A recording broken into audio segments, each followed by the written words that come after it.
నమస్తే, welcome to యోయోటీవీ. టాలీవుడ్లో కమెడియన్గా ఓ ఊపు ఊపిన వారిలో సుమన్ శెట్టి మొదటి వరుసలో ఉంటారు. అమాయకత్వంతో కూడిన హాస్యాన్ని పండించడంలో ఆయన దిట్ట.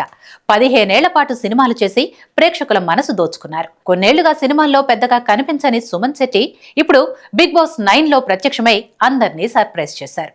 ఈ జనరేషన్ కి సుమన్ శెట్టి గురించి పెద్దగా తెలిసి ఉండకపోవచ్చు, కానీ ఒక్కసారి ఆయన జర్నీ గురించి తెలిస్తే మాత్రం వావ్ అనకుండా ఉండలేరు. సుమన్ శెట్టి స్వస్థలం విశాఖపట్నం. 1983 జూన్ 9న జన్మించారు. సినీ రచయిత సత్యానంద్ ఆయనలోని నటుణ్ణి గుర్తించి సినిమాల్లో ప్రయత్నించమని ప్రోత్సహించారు. అలా తేజ దర్శకత్వంలో 2002లో వచ్చిన జయన్ సినిమాతో సుమన్ శెట్టి టాలీవుడ్కు కమెడియన్గా పరిచయం అయ్యారు.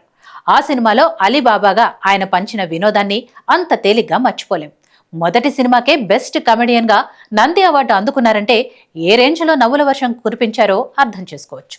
జయన్ తర్వాత సుమన్ శెట్టి వెనుతిరిగి చూసుకోలేదు. స్టార్ కమెడియన్గా దశాబ్దం పాటు ఆయన కెరీర్ దిగ్విజయంగా కొనసాగింది. కబడ్డీ, 7/G బృందావన్ కాలనీ, యజ్ఞం, ధైర్యం, రణం, ఉల్లాసంగా ఉత్సాహంగా, దొంగలబండి, బెండప్పారం ఇలా ఎన్నో సినిమాల్లో తనదైన నటనతో కట్టిపడేశారు.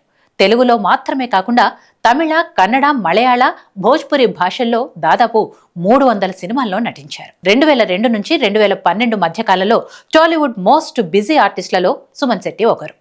ఆ సమయంలో కొందరు యంగ్ హీరోల కంటే ఈ కమెడియనే ఎక్కువ పేరు, డబ్బు సంపాదించారు అనటంలో అతిశయోక్తి లేదు. అయితే ఎంత ఎదిగినా ఒదిగి ఉండటం సుమన్ శెట్టికున్న గొప్ప లక్షణాల్లో ఒకటి. తన తొలి చిత్ర దర్శకుడు తేజను గాడ్ ఫాదర్గా భావిస్తారు. ఆయన సూచనతో అప్పట్లో హైదరాబాద్లోని మణికొండలో మంచి ఇల్లు కట్టుకున్నారు. ఇప్పుడు ఆ ఇంటి విలువ ఎన్నో రెట్లు పెరిగింది. ఇంకో విశేషం ఏంటంటే తన ఇంటిలో డైరెక్టర్ తేజ పేరు మీద ప్రత్యేకంగా ఒక రూమ్ని కేటాయించారు. ఆ రూమ్లో తేజ ఫోటో ఉంటుంది. దీన్ని బట్టే సుమన్ శెట్టి మనస్తత్వం ఎంత గొప్పదో అర్థమవుతోంది. కొన్నేళ్లుగా సినిమాల్లో తక్కువగా కనిపిస్తున్న సుమన్ తన కుటుంబంతో కలిసి వైజాగ్లో నివసిస్తున్నారు.